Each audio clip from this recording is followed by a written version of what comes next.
제2차 세계대전 당시 모노폴리 게임으로 수만 명의 포로가 탈출했다는 사실 아십니까?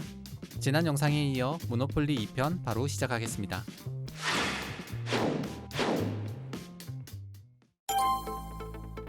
모노폴리 게임의 가능성을 느낀 데로우는 이미 인생 게임으로 큰 성공을 거둔 미국의 보드게임 전문회사 밀턴 브래들리를 찾아갔습니다.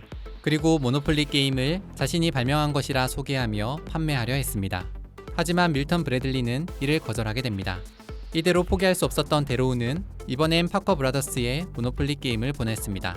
하지만 파커 브라더스 역시 규칙이 너무 복잡하다, 플레이하는데 너무 오래 걸린다, 승자에게 명확한 목표가 없어 보인다 등 52개의 디자인 오류가 존재한다는 이유로 제안을 거절했습니다.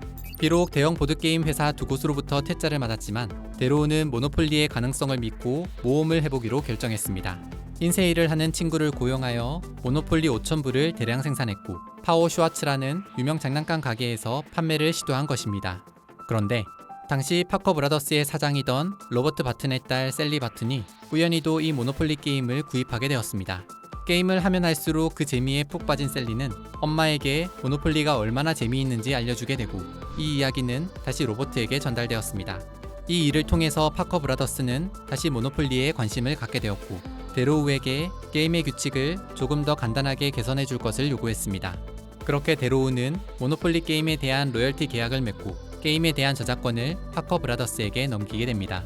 사실 데로우는 모노폴리가 자신의 발명품이라 소개하고 다녔기 때문에 파커 브라더스는 최초의 랜드로드 게임의 개발자 리지 매기에 대해 모르고 있었습니다.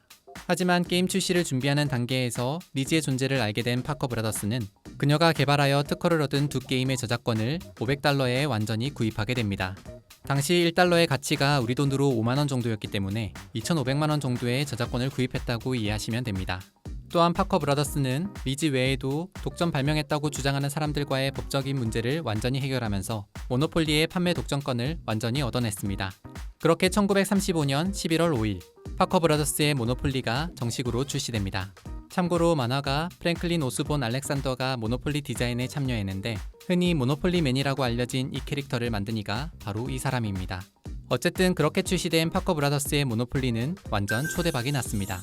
출시 첫 해에 27만 8천 장, 그 다음 해에는 175만 장이라는 어마어마한 판매량을 기록했던 겁니다.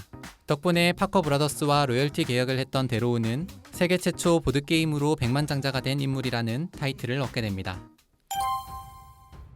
파커 브라더스는 모노폴리를 미국뿐 아니라 영국으로 보내 자체적으로 발전시켜 왔습니다. 그러던 1939년 9월 1일 제2차 세계대전이 일어나게 됩니다. 그리고 전쟁 기간 동안 많은 연합군 병사들이 독일 포로 수용소에 갇히게 되었습니다. 연합군 병사들은 비록 포로 수용소에 갇히긴 했지만 전투행위에 참여하지 않은 자를 보호해야 한다는 제네바 협약에 의해 자선단체를 통해서 구호물품이나 여가용품을 전달받을 수 있었습니다. 이때 모노폴리 게임이 함께 전해지면서 포로 수용소 안에서 연합군 병사들의 최고의 놀이가 되었습니다. 그런데 사실 연합군에게 제공된 모노폴리 게임에는 비밀이 숨겨져 있었습니다. 영국의 비밀부서 MI9는 게임머니 대신 실제 돈을 넣었으며 쉽게 적거나 찢어지지 않도록 실크로 만든 탈출 지도와 톱, 나침반, 콤파스와 같은 도구들을 모노폴리 게임 안에 담아서 보낸 것입니다. 실제로 특수 모노폴리 게임을 통해 포로 수용소를 탈출한 사람의 수가 최대 3만 5천 명에 이르는 것으로 추정되며 그중 2만 명은 특수 모노폴리 게임을 가지고 있었다고 합니다. 나치 독일군은 특수 모노폴리의 존재를 끝까지 몰랐으며 1980년대 후반 영국이 이 사실을 공개하면서 모노폴리 탈출 작전은 세상에 알려지게 되었습니다. 한편 리지는 파커 브라더스의 저작권을 판매할 때만 해도 마침내 이 게임이 대중에게 도달하여 자신이 교육하고자 했던 토지 독점 문제가 널리 알려질 거라 생각했다고 합니다. 하지만 파커 브라더스는 게임을 더욱 재미있게 만들기 위해 상대방을 파산시키는 것이 목적인 게임으로 방향성을 변경해버렸습니다. 그래서 1936년 리지는 워싱턴 포스트와 워싱턴 이브닝 스타에 실린 인터뷰에서 모노폴리를 하고 있는 수백만 명의 미국인이 처음 랜드로드 게임이 기획된 의도인 단일 토지세에 대해 배우지 않았다며 한탄했다고 합니다. 게다가 1948년 그녀가 세상을 떠나게 되었을 때는 랜드로드 게임의 최초 개발자라는 게 언급조차 안 될 정도로 잊혀지게 됩니다. 그러던 1973년 샌프란시스코 주립대의 경제학 교수였던 랄프 안스팍은 안티 모노폴리라는 게임을 출시하게 됩니다. 그 역시 독점이 얼마나 해로운 것인지 또한 독점 금지법이 어떻게 작동하는지 보여주기 위한 의도였습니다. 기본 게임 방식은 모노폴리와 거의 같았지만 플레이어가 독점자와 경쟁자 중 택이라여 게임을 시작한다는 점이 큰 차이점이었습니다. 토지는 색깔로 구분된 여러 구역으로 나뉘어 있는데 독점자는 같은 색의 구역 모두를 독점해야 건물을 지을 수 있으며 이렇게 독점한 경우 2배의 요금을 받는다는 규칙을 따르며 반면 경쟁자는 어느 곳이든 토지를 구입하면 독점하지 않아도 건물을 지을 수 있다는 규칙을 따르게 됩니다. 그런데 안티 모노폴리의 출시 사실을 알게 된 파커 브라더스는 모노폴리의 상표권 침해를 주장하며 안스팍에게 소송을 걸었습니다. 안스팍은 파커 브라더스와의 소송을 준비하는 가운데 잊혀졌던 모노폴리의 기원을 찾게 되었고 덕분에 리지 매기의 업적이 다시 세상에 드러날 수 있었습니다. 안스팍과 파커 브라더스와의 상표권 소송은 10년간 지속되었는데 결국 합의에 도달하면서 지금까지도 안티 모노폴리는 별도의 보드게임으로 생산되고 있습니다. 모노폴리는 90년 가까이 시간이 흐르는 동안 다양한 테마의 제품으로 계속해서 제작되고 있습니다. 1975년에는 모노폴리 출시 40주년 기념 디렉스 에디션이 출시되었는데 테마는 과거 애틀란틱 시티의 퀘이커 공동체에서 사용하던 버전이 사용되었으며 게임 건물을 목재로 만들고 목재 케이스에 담겨 판매된 것이 특징입니다.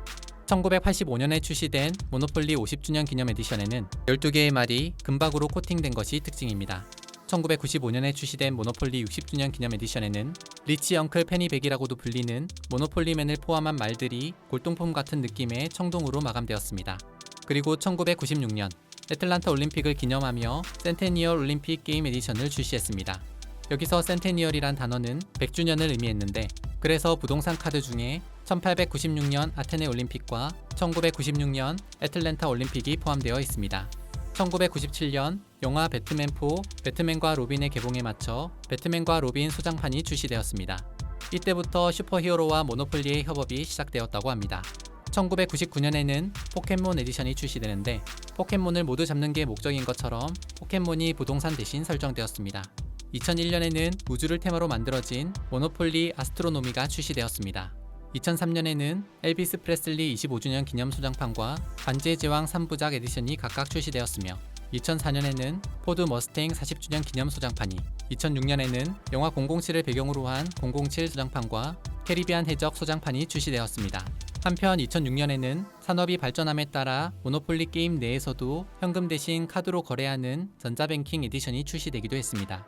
2010년에는 헬로키티 소장판과 존 웨인 소장판 그리고 공룡 에디션이 출시되었으며 2015년에는 모노폴리 80주년 기념 에디션이 출시되었는데 당시 CNN은 모노폴리가 2억 7,500만 장 이상 판매되었다고 보도하기도 했습니다.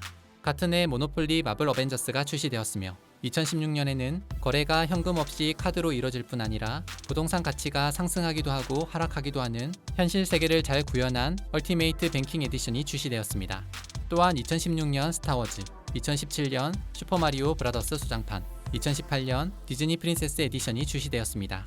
특별히 2019년에는 많은 테마 제품들이 만들어졌는데 미드 프렌즈를 테마로 한 프렌즈 에디션과 겨울왕국 2 에디션, 왕자의 게임 에디션, 블랙팬서 에디션, 토이스토리 에디션이 출시되었습니다. 이상 모노폴리에 대해 알아봤습니다.